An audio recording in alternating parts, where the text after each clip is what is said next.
Unaweza kama kwenye mahusiano, hata wewe mwanaume hajawahi kuomba tendo wala kitu chochote, sawa, wala haki, lakini asiwe mtu sahihi kwako. It is possible kabisa. Unanielewa mtu wa Mungu? So kuomba au kutokuomba haiamui ubora wa mahusiano au ndoa. Mnaelewa watu wa Mungu? Kinachoifanya ndoa au iweze kuwa bora, cha kwanza mahusiano yenu kati yenu na Mungu. Jana nilipata nafasi ya kwenda Kenya na mke wangu. Sasa tulikuwa tumeenda kwa ajili ya kujifunza neno la Mungu. Bwana asifiwe sana.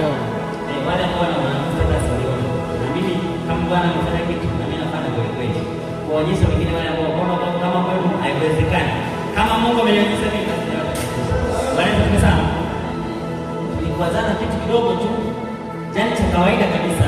Yaani napiga story ambazo ni kitu positive. Tukazana.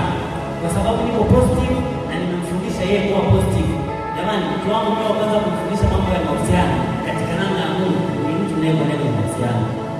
Nilikuwa najifunza mimi sana ili nianze kumfundisha yeye kwanza.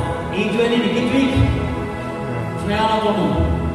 Ninaweza sikiliza mwana. Sasa tunapoelekea kwa kutoka sana. Tukivuka pale, yani aishi Mungu tuanze pale story nyingine, sawa? Sawa. Kisha kuna pale hapo na ulipisha sasa.